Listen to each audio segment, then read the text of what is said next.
Imaginez un instant, une femme bulgare, aveugle, décédée il y a plusieurs décennies, mais qui aurait décrit notre paysage politique actuel avec une précision absolument troublante.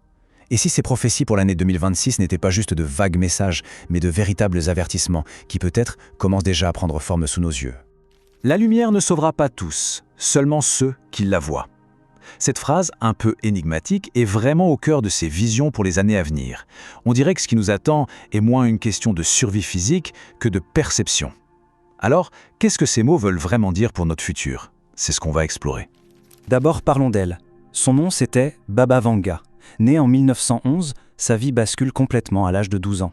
Elle est prise dans une violente tempête et elle perd la vue. Mais de cette tragédie va naître quelque chose d'extraordinaire. Elle a toujours affirmé avoir reçu une nouvelle forme de vision, une capacité à voir des choses que le commun des mortels ne peut pas percevoir.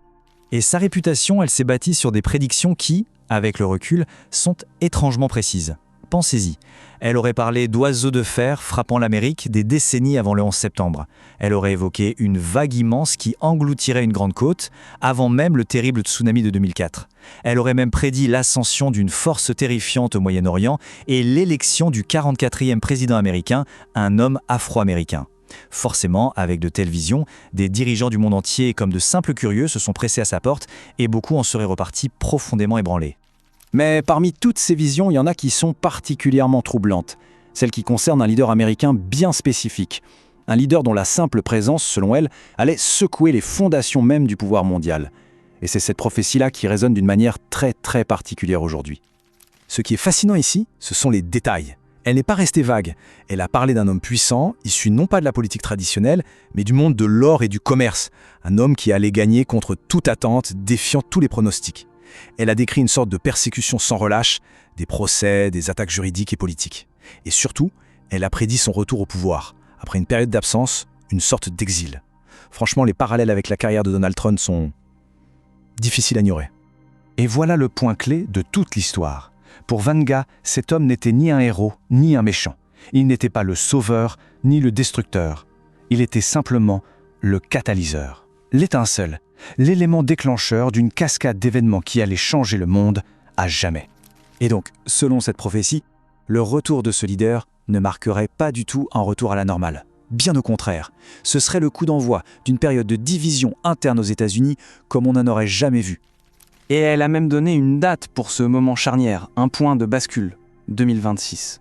C'est l'année où tout est censé changer radicalement. Elle a appelé ça la grande fracture.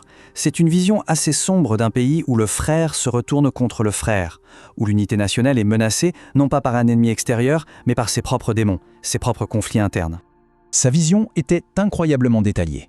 Elle a parlé d'États qui défieraient ouvertement le gouvernement fédéral, de manifestations d'une ampleur inédite capables de paralyser le pays, d'un effondrement économique qui ferait passer les crises précédentes pour de petites secousses. Elle a vu le dollar perdre sa place de monnaie mondiale et l'influence américaine s'effriter. Et, de manière encore plus précise, elle a prédit une trahison venant de l'intérieur même du cercle le plus proche de ce leader. Et cette fracture idéologique, elle donnerait naissance à deux Amériques, deux ombres. D'un côté, une société basée sur le contrôle, la surveillance, l'obéissance, et de l'autre, un mouvement de rébellion qui prône l'autonomie, l'autosuffisance et une sorte d'éveil spirituel. En gros, un pays divisé non seulement sur la carte, mais dans sa tête et dans son cœur. Et comme si le chaos humain ne suffisait pas, Vanga a aussi prophétisé que la Terre elle-même se rebellerait.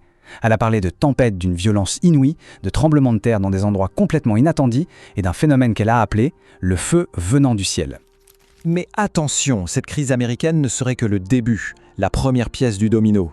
Elle déclencherait une réaction en chaîne à l'échelle de la planète, plongeant le monde entier dans une période d'incertitude extrême. La séquence qu'elle décrit fait froid dans le dos. D'abord, une escalade des tensions entre l'Est et l'Ouest, qui atteindrait un point de non-retour. Ensuite, un événement qu'elle appelle le Grand Silence. Une sorte de blackout mondial des communications qui plongerait le monde dans le noir informationnel. Plus de réseau, plus rien. Puis, un feu montant de la mer. Une image très énigmatique. Ça pourrait évoquer une guerre sous-marine, ou peut-être la destruction des câbles de données qui sont le système nerveux de notre civilisation. Et de ce chaos, une nouvelle alliance de nations asiatiques émergerait, et le centre du pouvoir mondial basculerait pour de bon. Mais le conflit ultime, le vrai, selon Baba Vanga, ne se jouerait pas sur un champ de bataille traditionnel, non. La partie la plus profonde de sa prophétie, c'est un combat pour l'âme de l'humanité. Elle a parlé d'une grande révélation, un moment où des secrets cachés depuis des décennies par les gouvernements, par les grandes entreprises, remonteraient soudainement à la surface.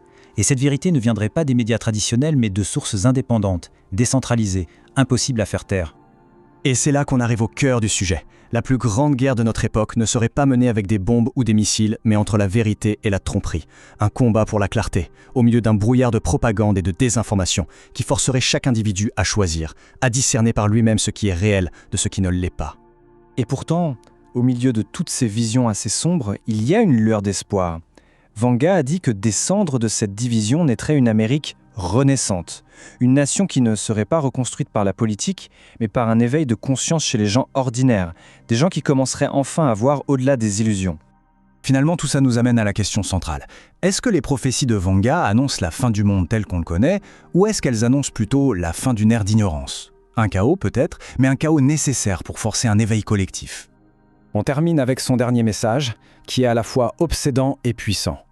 L'aveugle guidera l'aveugle jusqu'à ce que l'un ose voir.